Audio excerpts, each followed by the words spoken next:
La sesión que tenemos va a ser sobre los derechos humanos y la nueva legislación penal de Uruguay. Tenemos tres representantes de la sociedad civil, que son Lilian Abrasinskas de MISU, Marina Morelli de la cooperativa Mujer Ahora y Lilian Corbello de la Infancia, Adolescencia y Ciudadanía. Y también tenemos el placer de tener con nosotros en esta sesión el señor embajador Hugo Cairus y también la consejera Paula Rolando. Vamos a comenzar con la exposición inicial de la parte peticionaria. Tendrán 20 minutos y quisiera pedir, a pesar de que yo creo que todos acá, sí, todos vamos a hablar en castellano, como hay interpretación, les ruego que hablen despacio para facilitar el trabajo de los intérpretes. Gracias. Con la palabra, la sociedad civil. Buenos días.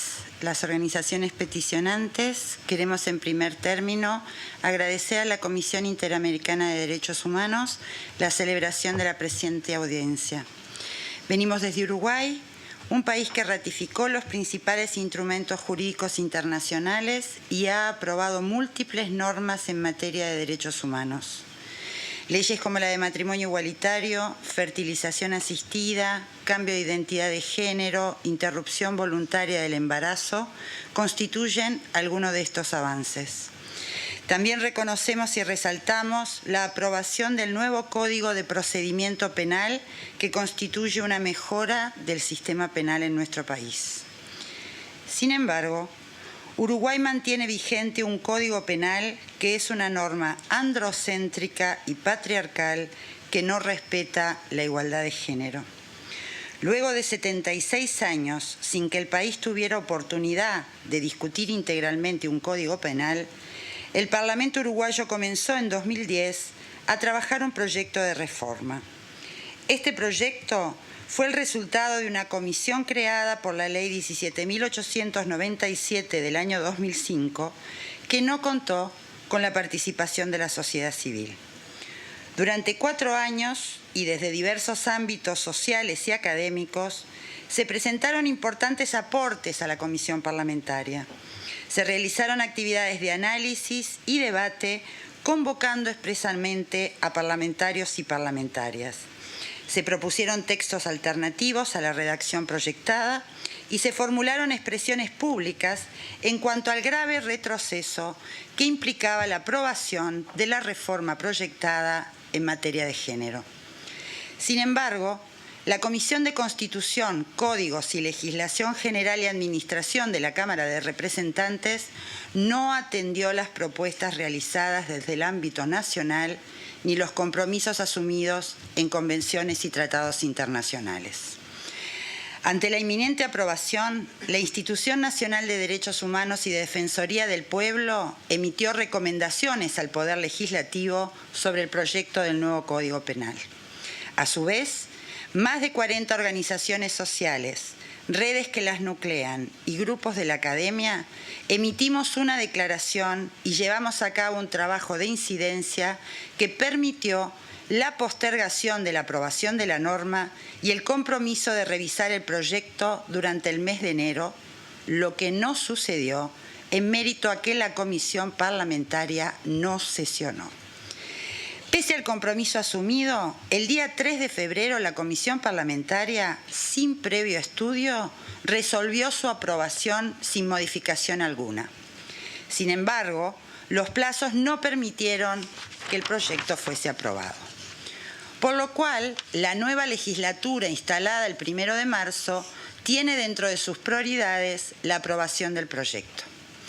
A pesar de que existe un compromiso de revisar los déficits señalados, la experiencia de estos últimos años nos obliga a estar aquí ante esta Comisión Interamericana para llamar la atención sobre el retroceso que implicaría para Uruguay la aprobación del texto y reafirmar la necesidad que nuestro país cumpla con las obligaciones asumidas en materia de prevención, protección y sanción de la violencia hacia mujeres, niños, niñas y adolescentes.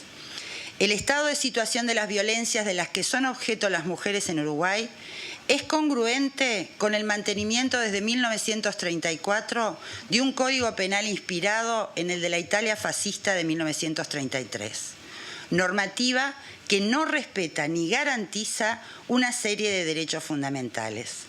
Un código penal cuyo bien jurídico protegido de manera protagónica es el derecho de propiedad, incluso por sobre el de la vida y la libertad. En consecuencia, se castiga más severamente al robo con violencia de un teléfono celular que un homicidio simple, que la violencia doméstica o la violación. La vigencia de este código constituye un incumplimiento a las obligaciones convencionales, lo que ha sido objeto de reclamos y observaciones por parte de las organizaciones de la sociedad civil, de la academia, de los órganos de vigilancia y cumplimiento de los tratados, tanto en el ámbito internacional como interamericano. De hecho, el propio Estado ha reconocido en distintos informes país la necesidad de reformular las normas penales. Entendemos que un nuevo Código Penal debe salvaguardar bienes jurídicos como la libertad y la integridad física de la mujer, evitando la criminalización del aborto, protegiendo la autonomía reproductiva y en consonancia con la Ley de Interrupción Voluntaria del Embarazo que nuestro país promulgó. Es alarmante que la reforma proyectada pretenda introducir un título de protección de la vida prenatal, agravando la categorización del delito. El sistema penal en Uruguay debe incluir tipos penales no contemplados en la legislación actual ni en la reforma, como la esterilización forzada, inseminación forzada, manipulación del cuerpo de la mujer contra su voluntad y la violencia obstétrica, de forma tal de garantizar sus derechos a la salud, integridad física, a no sufrir tortura y a decidir libremente número y espaciamiento de hijos, formas de familia, orientaciones sexuales, identidad de género, derechos que están protegidos por tratados e instrumentos internacionales ratificados por nuestro país. En este sentido, pretendemos una reforma del Código Penal que no mantenga al honor como atenuante o eximente de responsabilidad, dado que ello es discriminatorio contra las niñas, adolescentes y mujeres y frecuentemente utilizado en los delitos de violencia contra ellas. Debe eliminarse la referencia al pudor como bien jurídico a tutelar en los delitos sexuales. Incluir este tipo de violencia en todas sus formas, sin rebajar las penas, tornándolas excarcelables, sin exigir la instancia de parte y sin darle un tratamiento residual en aquellos casos que no implican penetración. Además, debe asegurarse que el contexto de coercibilidad de las víctimas se tome en cuenta. El delito de violación en la redacción proyectada no contempla todas las formas y vías de penetración, ni la vía oral, ni la penetración digital o con objetos. Consideramos fundamental el respeto al desarrollo evolutivo de niñas, niños y adolescentes, situando la edad del consentimiento de relaciones sexuales con una persona adulta en una edad que asegure la autonomía de la decisión. La reforma proyectada pretende situar el consentimiento en los 12 años, antes de la adolescencia, según la normativa interna. Respecto a la explotación sexual de niñas, niños y adolescentes, resulta alarmante la realidad que vive el país. A pesar de que no existen datos estadísticos que muestren el impacto que tiene el fenómeno, sabemos que los adultos negocian en dinero o en especie el uso sexual de niñas, niños y adolescentes como si fueran una mercancía. Aún así, la reforma proyectada reduce la explotación a aquellos casos en los que se acredite el aprovechamiento lucrativo del trabajo sexual y refiere a las niñas y adolescentes como trabajadoras sexuales. Asombrosamente, la reforma que se pretende aprobar limita los delitos de lesa humanidad a la clonación y manipulación genética y elimina el sometimiento a esclavitud. También pone en riesgo lo que es una piedra angular para todo sistema democrático, como es el derecho a la libre expresión y el derecho de reunión. Tal como ha sido señalado por la Relatoría Especial para la Libertad de Expresión, la penalización podría generar en estos casos un efecto amedrentador o disuasivo sobre una forma de expresión participativa de los sectores de la sociedad. Asimismo, lesiona el principio de codificación en la medida en que se pretende contar con un nuevo Código Penal y, sin embargo, no se incorporan numerosísimas disposiciones ya vigentes. En este sentido, se destacan los delitos de trata de personas, tráfico de migrantes, los crímenes de genocidio, lesa humanidad, la tortura y los tratos crueles, inhumanos y degradantes. Uruguay no ha podido superar la constante muerte de mujeres por parte de sus parejas y exparejas o familiares cercanos, lo que ya motivó la comparecencia ante esta Comisión Interamericana en el año 2010 con la audiencia Feminicidios y Violencia hacia las Mujeres en Uruguay. En un país de poco más de 3 millones de habitantes, en el periodo 1991 a 2015 murieron asesinadas más de 730 mujeres, sin contar todos los años sobre los cuales no tenemos datos ni las causas que figuran como suicidios, pero nosotras sabemos que son consecuencia directa de las múltiples formas de violencia que afecta de manera especial a las mujeres. En los 75 días que van de este año fueron asesinadas 13 mujeres, la mayoría de ellas a manos de sus parejas y exparejas. Cuando nosotras formulamos este documento, hablamos de 12 víctimas. Sin embargo, el sábado pasado debimos lamentablemente incluir a una mujer más que fue asesinada. En el año 2014, las cifras de la CEPAL ubicaron a Uruguay junto a El Salvador en el primer lugar en cuanto a la tasa de mujeres asesinadas por su pareja o expareja entre 12 países de América Latina, España y Portugal. A ello se suma la encuesta nacional de prevalencia de violencia basada en género y generaciones realizada en 2013 y difundida en el mes de noviembre de 2014, la que indicó que en Uruguay 7 de cada 10 mujeres vivieron algún tipo de violencia basada en género durante su vida. En este contexto, la reforma penal debe incorporar la figura del feminicidio para dejar de hacer invisibles las razones, motivaciones y violencia estructural que tiene como resultado la muerte de las mujeres. El homicidio, la figura del homicidio, no nos dice nada respecto de eso. Invisibiliza ese último eslabón de la violencia que tiene que ver con cuestiones estructurales y que nosotras consideramos que el derecho no debe ignorar. Preocupa especialmente que la reforma proyectada restrinja el delito de violencia doméstica a las situaciones de convivencia, excluyendo las relaciones de noviazgo, exparejas y de familiares que no conviven bajo un mismo techo. A su vez, continúa limitando el delito exclusivamente a aquellos casos en los cuales existan lesiones físicas, dejando por fuera otras manifestaciones como la psicológica, la sexual, la patrimonial, y además en este proyecto se elimina la agravante específica en el caso de que las víctimas sean mujeres, niñas, niños y adolescentes. Sabemos nosotras la función que cumple el derecho penal en las sociedades actuales, sobre todo la de demarcar esa última frontera entre aquello tolerado y aquello que socialmente deberá ser castigado. Hoy necesitamos que Uruguay marque esa última frontera cumpliendo las obligaciones convencionales asumidas y atendiendo al desarrollo democrático que el país ha alcanzado. En materia de derechos humanos hay que hacer lo que hay que hacer.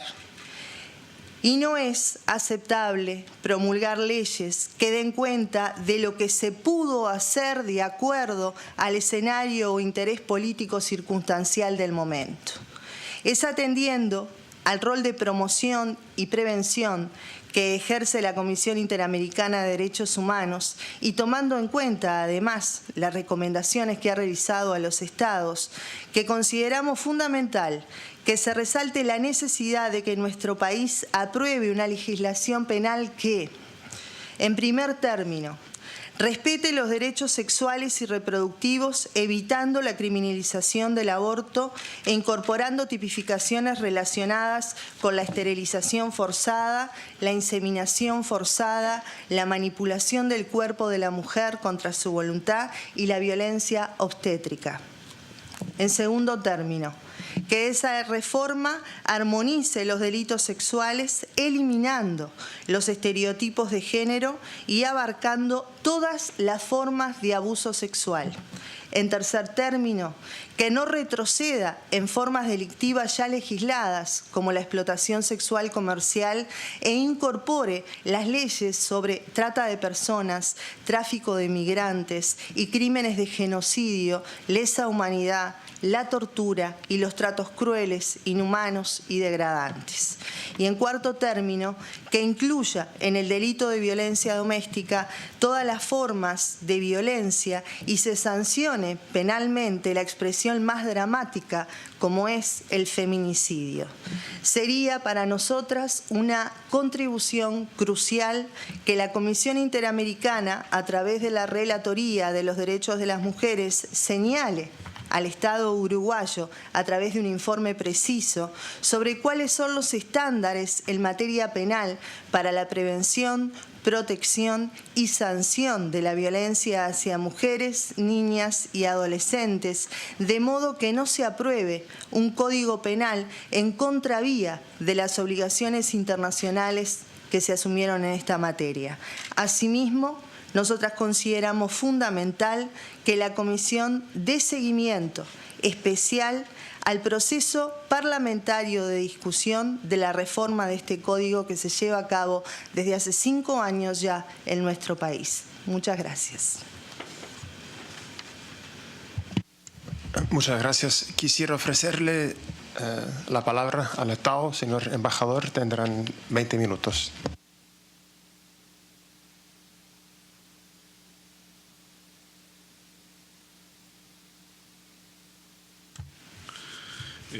Muchas gracias. Señores comisionados, señores comisionadas, organizaciones de la sociedad civil, estimadas amigas y amigos. La delegación de Uruguay se presenta ante esta audiencia que se ha convocado en el ámbito de la Comisión Interamericana de Derechos Humanos con relación al proyecto de reforma del Código Penal que se encuentra a estudio en nuestro país. Al respecto, se destaca que la aprobación del proyecto de reforma del Código Penal prevista para diciembre de 2014 fue suspendida para que la comisión tratante tome en consideración las observaciones realizadas por diversas instituciones y organizaciones en torno al proyecto.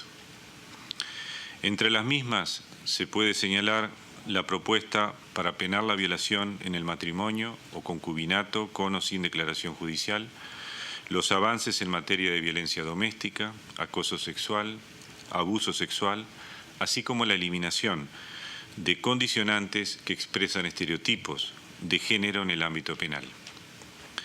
No obstante, en el referido proyecto se identificó la ausencia de incorporación de aportes señalados por organizaciones de la sociedad civil, particularmente la preservación de los delitos sexuales bajo el título Delitos contra las buenas costumbres y el orden de familia, así como la permanencia de discriminación a las mujeres al mantener los mencionados delitos, entre otros aspectos. Sin perjuicio de ello, caben remarcarse avances legislativos en materia de violencia de género que se han dado en nuestro país, por ejemplo, a través de la aprobación de la Ley 17.938 de diciembre de 2005, por la cual se deroga el artículo 116 del Código Penal que extingue determinados delitos por matrimonio del ofensor con la ofendida. Habiendo dicho esto, señores comisionados y señoras comisionadas, concluimos esta intervención a los efectos de dar mayor tiempo y seguramente escuchar comentarios o preguntas. Muchas gracias. Bueno, entonces aprovecho, ya que la mesa está compuesta por algunas personas que no estaban cuando comenzamos, para decir que además de mi persona está en la mesa el comisionado, expresidente y actual vicepresidente Jesús Orozco. Está mi colega, la comisionada Rosa María Ortiz, que es relatora de los derechos de los niños. Está el comisionado Pablo Banucchi, también relator para el Uruguay. Y de la Secretaría Ejecutiva tenemos dos expertas. Tenemos María Claudia Pulido a mi mano izquierda y tenemos también Rosa Celorio. Ahí con eso quisiera solicitar, por favor, que el señor comisionado Banucchi, relator para el país, comience con sus preguntas y observaciones. Gracias, comisionado Cavallaro. Empiezo con mis agradecimientos por la solicitación de las organizaciones peticionarias, por la presencia del Estado. Me gustaría más un poquito de aclaración en síntesis. Con estos 30 días, ¿cuáles son las posibilidades, cuáles son las aberturas hoy existentes para hacerlo, para que también la Comisión sepa, además de las cosas de largo plazo, la cuestión, por ejemplo, en Uruguay, que es un país que tengo honor de ser el relator y es un país en tantos temas y cuestiones, un país de sinalizaciones democráticas recientes, importantes, por ejemplo, la decisión de aceptar algunos de los detenidos de Guantánamo con una actitud corajosa que es impulsada por esta comisión. ¿Cómo se explica esa ausencia de una discusión más abierta? ¿Qué se pasó? Si es un proyecto de iniciativa de gobierno, ¿por qué no se hizo en esa etapa?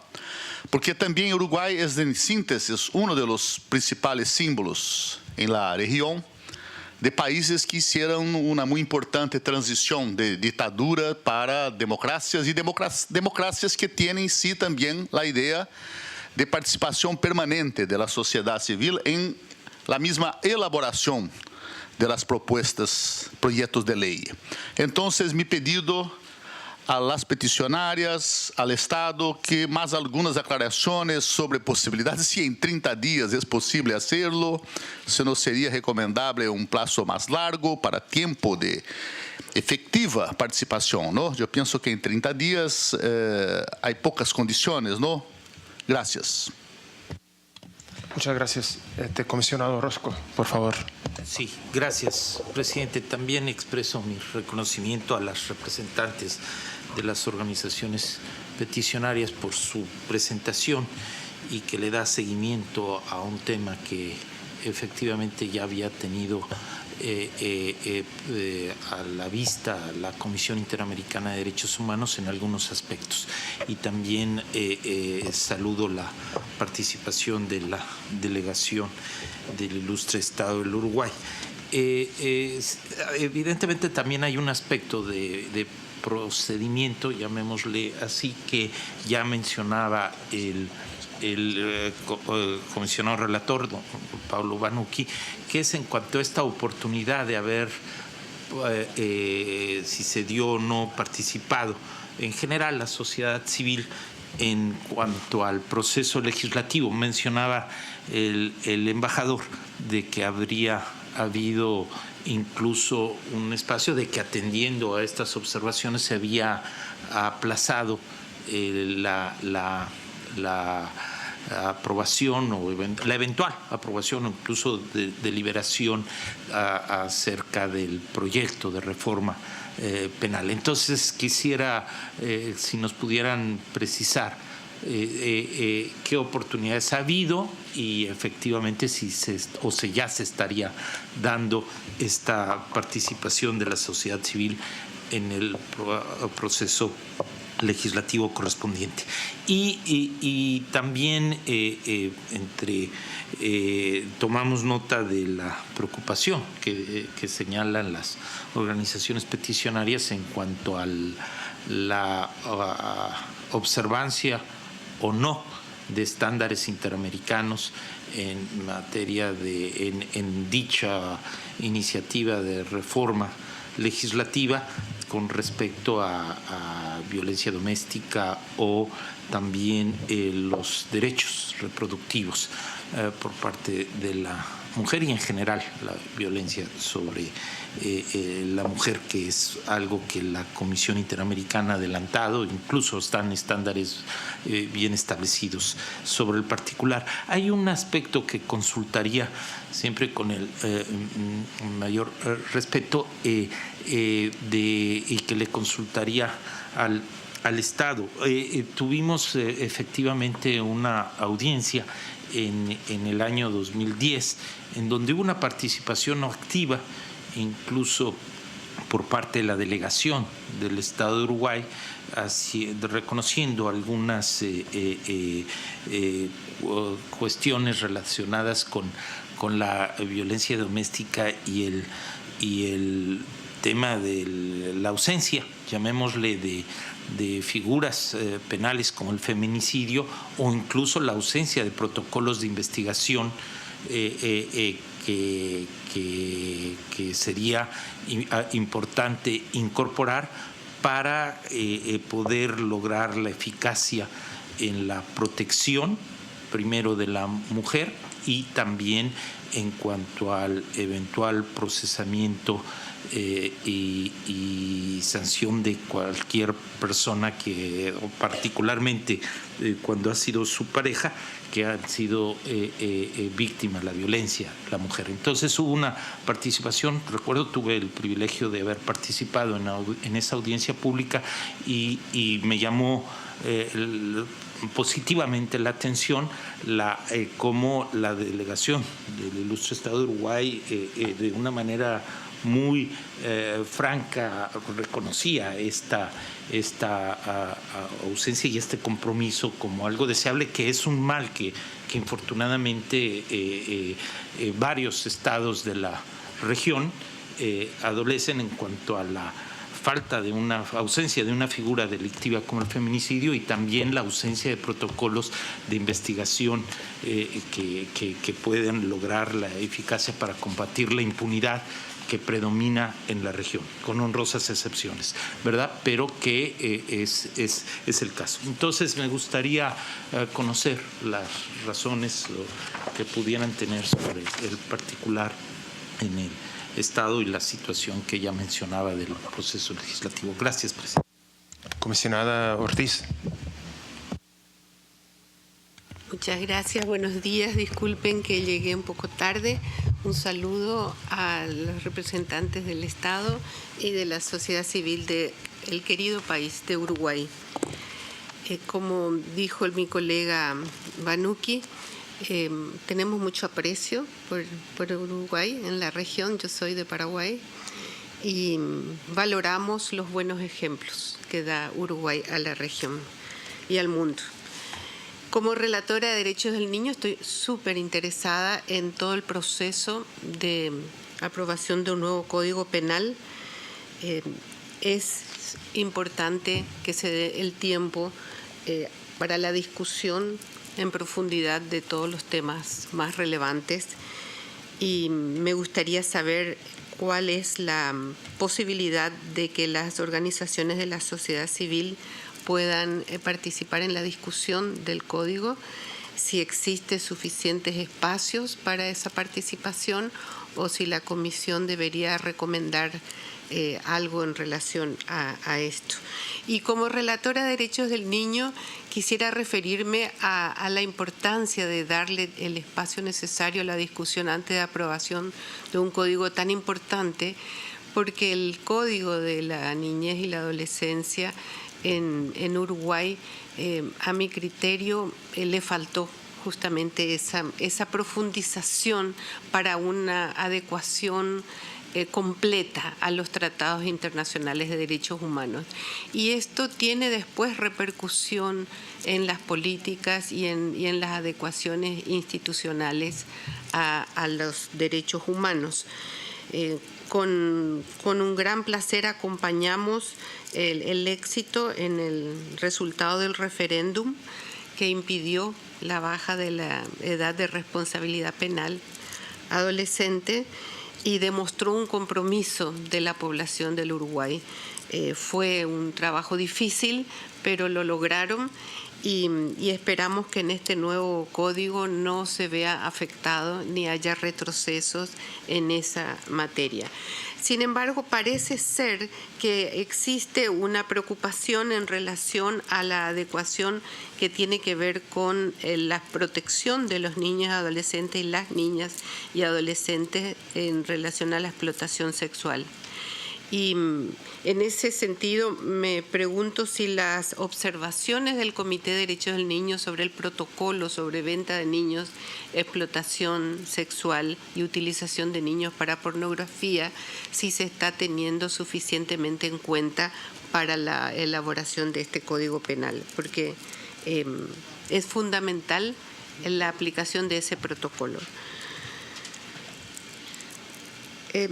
Quisiera decirles que en otras oportunidades la Comisión ha sido requerida por algunos parlamentos o algunas autoridades de Estado en el momento de discusión de una propuesta de ley para que la Comisión aporte estándares sobre algunos puntos relevantes y que estamos a disposición en caso que quieran consultar los estándares en alguna materia. Muchas gracias. Gracias, comisionada Ortiz. Tenemos por la Secretaría María Claudia Pulido. No tiene preguntas. Rosa Celorio, de la Secretaría Ejecutiva. Sí. Muchas gracias a ambas partes por la presentación tan importante. Solamente algunas consideraciones y preguntas desde la perspectiva de género y derechos de las mujeres. Una pregunta sobre el tema que ya han mencionado varios de los comisionados sobre el espacio de participación. Y nosotros, como relatoría, viajamos a muchos países y hemos consistentemente escuchado desafíos dentro, no solamente del texto o procesos de reforma de códigos penales, pero también el aspecto de participación, y creo que nos ayudaría mucho a escuchar de ustedes qué para ustedes sería un espacio de participación efectivo, lo que ustedes piensan que podría funcionar. Y también dentro de esa respuesta sería buenísimo escuchar no solamente el aspecto tan crucial que es la participación de la sociedad civil, pero qué tipo de participación debe tener un cuerpo como la Comisión Interamericana, por ejemplo, o organismos que son más internacionales, si tienen un rol, cómo mejor compartir esos estándares, por ejemplo, pensando en el aspecto de efectividad a largo plazo. También tengo una pregunta sobre el componente de acceso a la justicia, pensando no solamente en la reforma del código, pero qué pasa después de la reforma. Y si ustedes, como quien dice, podrían compartir con nosotros algunas consideraciones o elementos que les parece importante para nosotros tener en cuenta que podrían facilitar ese acceso a la justicia de las víctimas después de que se empiece a implementar ese código, pensando no solamente en el lenguaje del código, pero que ocurre después de la adopción de la reforma. Y solo otras dos preguntas. Ustedes sí mencionaron el tema de violencia contra las mujeres. Tenemos conocimiento de la gravedad del tema a nivel de la comisión. Tuvimos una audiencia sobre el tema muy importante y hemos continuamente recibido información sobre ese tema. Entonces tenía algunas preguntas sobre si nos pudieran compartir, por ejemplo, quiénes son las mujeres mayormente afectadas, algún tipo de información, edades, edades, por ejemplo, razas, etnias, si la pobreza, por ejemplo, ustedes entienden que es un factor, etcétera. Creo que nos ayudaría un poco a entender mejor las dimensiones del problema. Y por último, ustedes mencionaron el tema tan crucial de los derechos sexuales y reproductivos y cómo este tema tiene una pertinencia tan importante en este tipo de proceso de reforma. Creo que sería interesante para nosotros y para la Comisión escuchar un poco qué tipo de consideración relacionada con los principios aceptados internacionalmente de derechos humanos sobre derechos sexuales y reproductivos deben estar sobre la mesa, deben ser considerados como guía dentro de este tipo de proceso de reforma. Gracias. La comisionada Ortiz quisiera agregar una pregunta. Creo que no es una pregunta, es un comentario. En la visita que hiciera a Uruguay en octubre pasado, en conversación con el presidente de la Corte, él había mostrado interés en conocer sobre la experiencia de la Comisión en convenios con países como México y Colombia de un apoyo en el control de convencionalidad que ha firmado la Comisión Interamericana con estos países y que quizás con el embajador podamos continuar hablando de este tema. Podría ser un aporte para Uruguay. Gracias. Bueno, hay muchos temas, quisiéramos escucharles ahora y también, si no alcanza el tiempo, por escrito después quisiéramos también recibir sus observaciones. Yo no voy a agregar temas. El Estado, de forma muy gentil, ha cedido parte de su tiempo para que haya más tiempo justamente para esta discusión. Nos queda unos 20, 22 minutos. Si no hay objeción por parte del Estado, dividiría el tiempo entre las dos partes de forma igual. Entonces, daría la palabra primero a la representante de la sociedad civil por unos 10 minutos. Bueno, primero quizás aclarar un poquito el proceso en función de lo que planteó el comisionado Banucchi. En realidad no es que hubo solo 30 días para la incorporación. 30 días fue lo que logramos a la hora de parar la aprobación inminente del proyecto que iba a ser en diciembre de 2014, particularmente en el medio de las fiestas de fin de año. Nos enteramos realmente a través de la prensa de que esto iba a suceder. Rápidamente hubo una reacción tanto del Instituto Nacional de Derechos Humanos y Defensoría del Pueblo, como del Instituto Nacional de las Mujeres, como de las organizaciones sociales, porque era inminente la aprobación del código sin que hubiese habido ningún tipo de reflexión ni de debate público en relación al texto que se iba a aprobar. En diciembre lo que logramos fue que el plenario de la Cámara de Representantes volviera el proyecto a la Comisión de Legislación y Código y se diera 30 días para incorporar estas modificaciones. Estábamos al cierre de una legislatura. La nueva legislatura comenzó el 15 de febrero de este año y por esa razón no se aprobó. Este es el problema del mecanismo de participación del cual estamos dando cuenta como preocupación. Se suspendió la aprobación, se dio 30 días la comisión, en esos 30 días la comisión no consultó a nadie. El 3 de febrero esa comisión volvió a aprobar el pasaje a Cámara del proyecto y finalmente, por no haber plazo legislativo, no se aprobó. De lo contrario, hoy tendríamos un código penal aprobado en Uruguay con todas estas dificultades, falencias y problemáticas que hemos tratado de sintetizar en 15 minutos. En ese sentido, y yendo a las preguntas sobre participación, que a mí me gustaría que el Estado también nos dijera cómo, en esos 5 años de debate, la sociedad civil no fue consultada más que en el caso del Consejo Nacional de Violencia Doméstica como consultoras para la elaboración de una serie de recomendaciones. Independientemente, la sociedad civil nunca fue consultada por la comisión que estaba dando tratamiento a este tema. Y lo que es peor, la sociedad en su conjunto no estuvo al tanto de este debate cuando se están tipificando nuevos delitos y que la sociedad debería conocerlos. Entonces, nuestro planteo es que en estos próximos 5 años de la nueva legislatura que se inició el 15 de febrero, realmente tengamos claro las organizaciones sociales, la ciudadanía, la academia, cuál va a ser el mecanismo que el Estado se va a dar para que efectivamente la necesaria aprobación y reforma de este Código Penal tenga una discusión democrática como nos merecemos como país. Teniendo en cuenta lo que usted ha dicho, que también nosotros estamos contentas de vivir en Uruguay, porque es uno de los países que respeta y que realmente ha avanzado. Lo que pasa es que muchas veces tenemos unas brechas que no se explican justamente entre las posiciones que el país asume y luego cómo las dirime a la hora de resolver ni más ni menos que marcos normativos penales, ¿no?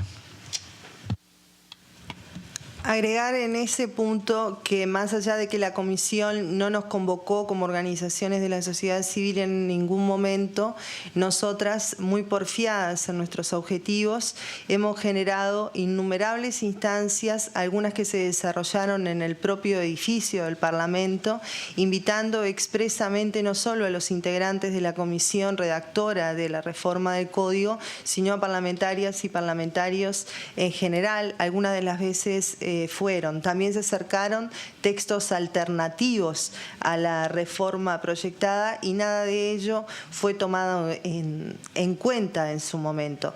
La enorme preocupación que nosotras tenemos es que si ese idéntico mecanismo de participación se reitera en los próximos 5 años, indudablemente vamos a enfrentarnos al mismo resultado. Esto es enterarnos 3 días antes que se va a aprobar una reforma sobre las cuales no hemos ni siquiera podido incidir.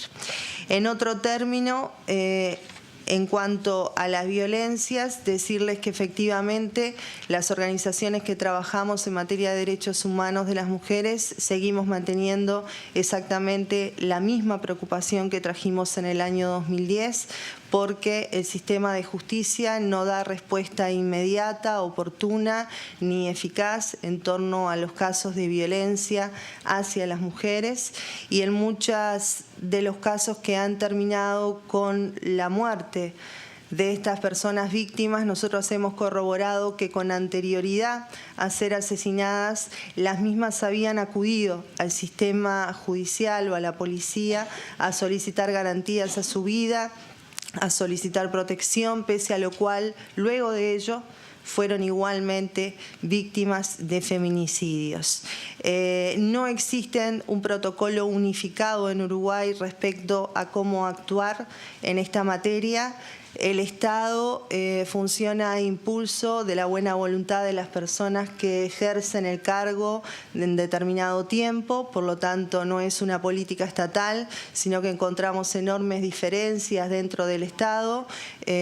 Hay algunos espacios que tienen intervención directa con esto, que han avanzado muchos. Hay otros espacios del Estado en los cuales no solo no se registra avance, sino que no se armoniza con la iniciativa de los otros, y esto hace que las víctimas tengan un largo periplo, un enorme periplo, angustioso la mayoría de las veces, y que efectivamente aquello que dicen las normas no se efectivice en la vida de las mujeres ni tenga impacto positivo sobre las mujeres uruguayas. En otro tema, hablar de explotación sexual a adolescentes. Nosotros creemos que esta reforma se aparta de muchos de los compromisos asumidos, en tanto limita la explotación a aquellos casos en los cuales existe el elemento del lucro, siendo que nosotras hemos lamentablemente presenciado cómo los cuerpos de nuestras niñas y de nuestras adolescentes se negocian en Uruguay, sobre todo en época estival y en balnearios muy conocidos internacionalmente, como si fueran una mercancía. Y empresarios reconocidos encargan los cuerpos de nuestras niñas, que son trasladados de un departamento al otro, y hay quien las coopta y hay quien las entrega, y hay quienes cobran comisión y pactan precio, y hay otros casos en los cuales no se pacta precio, sino que hay pagos en especie, y muchos de ellos tampoco tienen el elemento del lucro, sino que las reciben directamente para explotarlas y son explotadores. Sin embargo, con la reforma proyectada no estarían incurriendo en ninguna conducta delictiva, para asombro de nuestras organizaciones sociales, que nos hemos incluso manifestado en la puerta de la Suprema Corte de Justicia ante algún caso en particular, solicitando justicia para nuestras adolescentes. Gracias. Con el tema de derechos sexuales y reproductivos, que fue una pregunta, ustedes saben que Uruguay se llevó 25 años el debate para reformar la norma en relación a la práctica de abortos inseguros en el país. Esto tuvo además un largo proceso. En el 2008 se aprobó una ley de reconocimiento de la salud y los derechos sexuales y reproductivos como derechos humanos. Luego fueron vetados por el presidente de la República en ese momento todos los capítulos de aborto. En el periodo pasado se logró hacer una ley sobre interrupción voluntaria del embarazo, y esa ley, luego de haber sido promulgada, fue puesta a consulta ciudadana por aquellas organizaciones que estaban en contra, y la ciudadanía se expidió a favor de la ley promulgada, con lo cual se puede decir que en Uruguay tenemos un consenso en relación a esto. La preocupación es que en el proceso de la reforma del Código Penal nadie puede explicarnos cómo se introduce como título de capítulo de todos los artículos de aborto la protección de la vida prenatal como bien jurídico, cuando sabemos que esa es una interpretación del Pacto de San José de Costa Rica desde una de las bibliotecas, no necesariamente desde la que Uruguay finalmente ha saldado. Con lo cual nos parece que justamente esa falta de explicación de las autoridades responsables y de los poderes responsables de la elaboración de un código, de nadie poder explicarnos cómo se puso ese título, en base a qué, y cómo esto varía el bien jurídico a proteger, cuando en realidad tenemos una ley que efectivamente entiende que las mujeres tienen el derecho a decidir hasta las 12 semanas, son las formas y procedimientos que a nosotras nos parece que la Comisión, y ojalá nos dijesen de qué manera podría contribuir para que efectivamente Uruguay pudiera adecuar la norma del Código Penal realmente a los avances que como sociedad hemos dado justamente después de años de democrático debate. Y por último, respecto al rol que para nosotros la Comisión Interamericana juega de índole preventivo, pero además sería absolutamente crucial que la Relatoría para los Derechos de las Mujeres pudiera señalar mediante un informe específico cuáles son los estándares en materia penal para la prevención, para la protección y para la sanción de la violencia hacia las mujeres. Porque podemos llegar a discutir en el ámbito doméstico nacional algunos temas que tienen que ver con política criminal y sin lugar a duda con qué camino puede adoptar la reforma, pero creemos que no es legítimo hoy, al menos en Uruguay, en el 2015, mantener discusiones respecto a la rebaja de los estándares en estas materias que ya están fijados, que ya tiene que ver con obligaciones que el Estado ha asumido. Entonces, esa sería para nosotras una contribución muy importante de esta comisión. Muchísimas gracias. Con la palabra el señor embajador. Muchas gracias, señor comisionado. Bueno, en primer lugar, nos permitimos destacar el compromiso de Uruguay con el sistema multilateral e interamericano de protección de los derechos humanos. Uruguay ha ratificado todos los tratados fundamentales de protección de los derechos humanos y sus protocolos facultativos. Como lo señalaron y entiendo reconocieron los peticionarios en la mañana de hoy, el ordenamiento jurídico vigente en Uruguay ha ampliado significativamente los derechos de los que disfrutan los uruguayos, tanto los políticos y civiles como también los sociales, económicos y culturales, y existen mecanismos efectivos para su tutela. Uruguay entiende que sin perjuicio de los avances que se han logrado en los últimos años, siempre hay espacio para mejorar. Nuestro país ha venido trabajando para lograr la igualdad de género y el empoderamiento de las mujeres, así como la eliminación de toda clase de violencia basada en el género. Para Uruguay es primordial eliminar toda forma de discriminación basada en género, grupo étnico, creencias religiosas, edad, discapacidad, orientación sexual, identidad de género y estatus migratorio. la igualdad y la no discriminación son principios que emanan del Sistema Universal de los Derechos Humanos. Habiendo dicho eso, señores comisionados, señoras comisionadas, peticionarios, con relación a las preguntas y a los comentarios planteados, querríamos señalar lo siguiente. Con relación a las preguntas de los comisionados, señores Banucci y Orozco, y como señaláramos en nuestra intervención inicial, precisamente por los comentarios, observaciones y sugerencias realizadas por las organizaciones de la sociedad civil, señalábamos que el proyecto de reforma de Código Penal no fue aprobado a finales del año pasado, a los efectos de dar mayor tiempo para su debida consideración. Y por eso es que el proyecto seguirá considerándose en esta nueva legislatura. Ese es el punto que queríamos destacar para dar claridad. Justamente ante la recepción de esas observaciones es que se entendió pertinente en el Poder Legislativo, que es donde se está tratando este tema, de dar mayor tiempo para justamente analizar todas estas observaciones que se han realizado. Tomamos nota también de lo señalado en la audiencia de la mañana de hoy por las organizaciones de la sociedad civil con relación a su participación. Con relación a lo señalado por la señora comisionada Ortiz, nuestra delegación toma nota de lo que usted señalara con relación al protocolo y también con relación a lo que usted señalara con relación a las sugerencias que pudiera hacer la comisión al respecto. Nuestro comentario final sería de que hemos escuchado atentamente los comentarios y las observaciones realizadas en la audiencia de hoy, y obviamente como delegación de Uruguay lo que nos corresponde es transmitirlas adecuadamente a nuestro país para su consideración. Muchas gracias. Bueno, muchas gracias a todas y todos y muy buenas tardes.